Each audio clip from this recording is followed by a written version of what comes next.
साथियों, सहायक आचार्य का रिजल्ट बस कुछ ही दिनों में निकलने वाला है, क्योंकि पिछले दिनों ही माननीय शिक्षा मंत्री ने अपने बयान में कहा है कि अगले सत्र से पहले शिक्षकों की नियुक्ति कर दी जाएगी। और अगली सत्र कब से स्टार्ट होती है? तो 1 अप्रैल से शुरू होती है। ऐसे में अब हम सबकी निगाहें रिजल्ट पर है। बड़ी बात यह है कि रिजल्ट अब सिर्फ और सिर्फ जेटेड पास वालों की होनी है। जैसा कि आप सभी को पता है कि इसमें सीटेट को और अदर स्टेट से जो पास हुए थे उनको पूरी तरह से बाहर कर दिया गया। परंतु बात अब ये है, सवाल अब ये उठता है कि क्या सभी के रिजल्ट हो जाएंगे? जिस हिसाब से सीटें हैं, 26,000 सीटें हैं, ठीक है।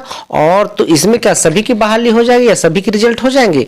क्या सीटें भर पाएंगी? रिजल्ट किनका होगा और किसका नहीं होगा, इसी पर यह वीडियो होने वाला है। तो वीडियो को बिना स्किप किए हुए ध्यान से समझिएगा कि कैसे आपके मेरिट लिस्ट में नाम आएंगे, कैसे आपके रिजल्ट होने हैं। दोस्तों, जय हिंद, नमस्कार, जोहार। चैनल में नया है तो चैनल को सब्सक्राइब करके वीडियो अच्छा लगे तो लाइक और दोस्तों तक अवश्य शेयर करिएगा, ठीक है।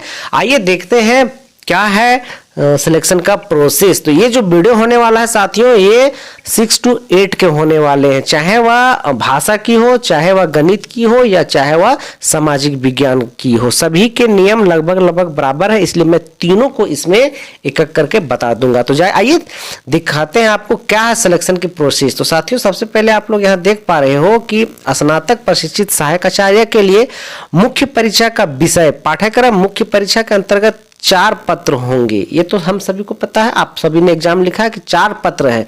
मैं यहाँ ज्यादा लंबा ना खींचकर सीधा बताता हूँ कि जो पहला पत्र है, पत्र 1 जो है वो सिर्फ और सिर्फ क्वालिफाइंग मार्क्स है, ठीक है।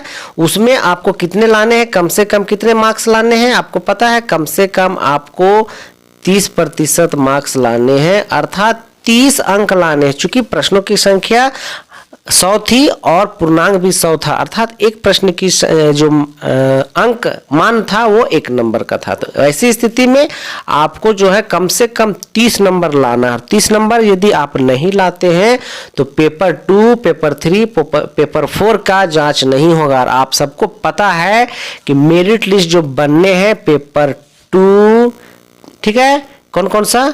पेपर 2, पेपर 3 और पेपर 4, यही तीनों पेपर मिला करके आपके मेरिट लिस्ट बनने। और जो पेपर 1 है वो सिर्फ और सिर्फ क्या है? आपके क्वालिफाइंग मार्क्स है। इसमें सिर्फ आपको पास करना है, ठीक है। इसमें आपके मेरिट लिस्ट में इसके नंबर नहीं जोड़े जाएंगे। चलिए, ये तो क्लियर हो गया कि उसमें आपको 30 नंबर लाने हैं, क्वालिफाइंग करने हैं जी। अब रही बात पेपर 2, पेपर 3 और पेपर 4।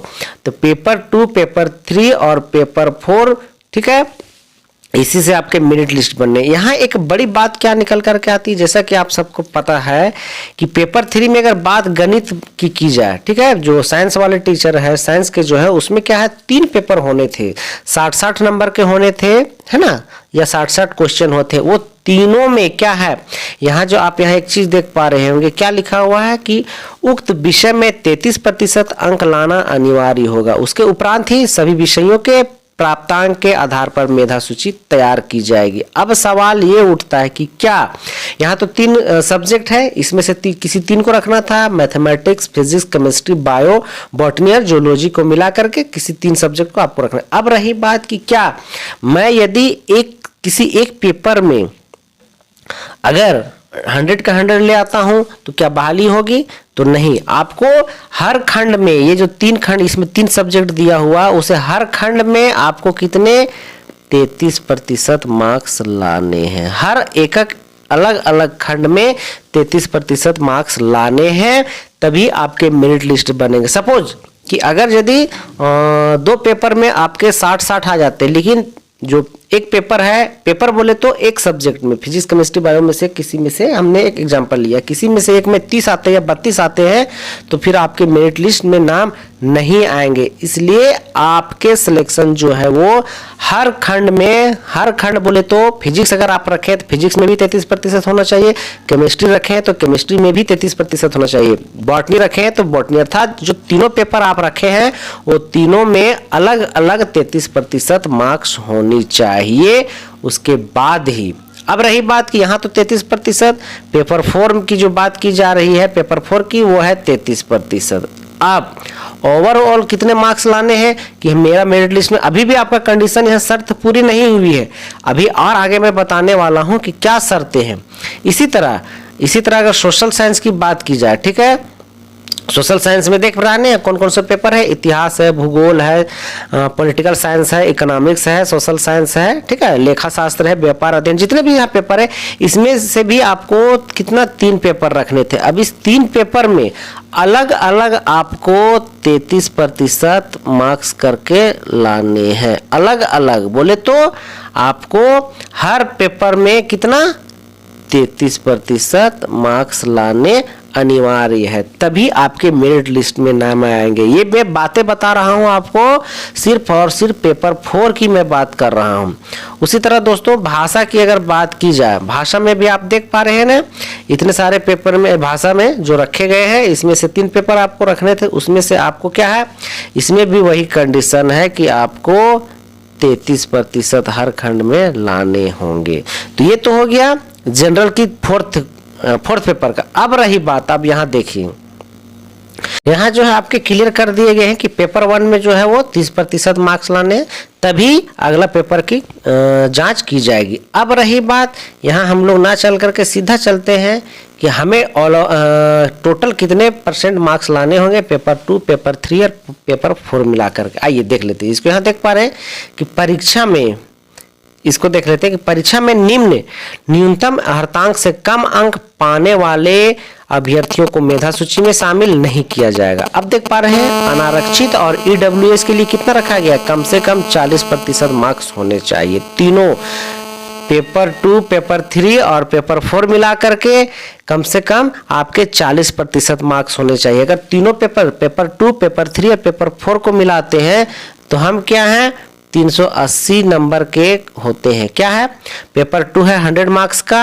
और पेपर 3 है 100 मार्क्स का, और पेपर 4 है वो 180 का है। ठीक है, तो ऐसे में 380 का है, और 380 का जब है तो आपको इसका 40% लाना मार्क्स है। ठीक है, इसी तरह आगे जो लिया गया वो आप यहाँ देख पा रहे हैं, शेड्यूल कास्ट और शेड्यूल ट्राइब का कितना है, कम से कम 32% मार्क्स होने चाहिए। कितना, तीनों पेपर मिला करके। ठीक है, अर्थात 380 का 32%। हमने इस पर भी वीडियो डिटेल्स दे रखा है, आप वहां विजिट कर सकते हैं। अभी जो ये वीडियो बनाने का मकसद था वही कि जो 3 पेपर है उसमें पेपर 4 में जो 3 सब्जेक्ट रखने थे उसमें अलग अलग आपको 33% करके मार्क्स लाने। ऐसा नहीं है कि 2 पेपर मिला करके हमने 66% ले आया है और एक पेपर में 0 लाया है तो आपके सिलेक्शन नहीं होगा। तो इसलिए आप जरा ध्यान से अपने आप के, अगर आपको लगते हैं कि मेरी बहाली हो रही तो आप इस चीज का जरूर से जरूर ख्याल रखिएगा।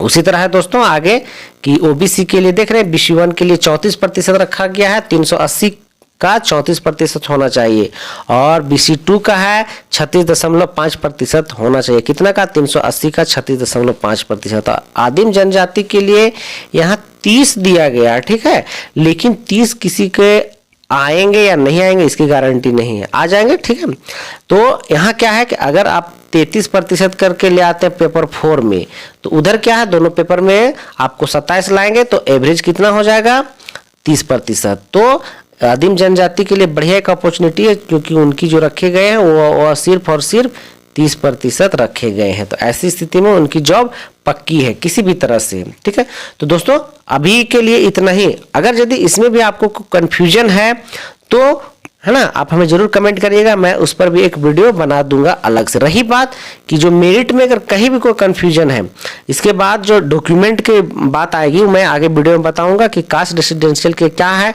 कब क्या आपके होने चाहिए। चूंकि एक ही वीडियो में सब दे दूंगा तो बहुत लंबा हो जाएगा। ठीक है, तो इस चीज का आप बढ़िया से एक बार ख्याल रखिएगा, देख लीजिएगा। ऐसा नहीं कि अगर आपका पेपर 2 और पेपर 3 खराब गया है तो कोई बात नहीं, लेकिन पेपर 4 में जो अलग अलग पेपर में आने हैं उसका एक बार जरूर से आप ध्यान रखिएगा। तो अभी तक के लिए इतना ही दोस्तों।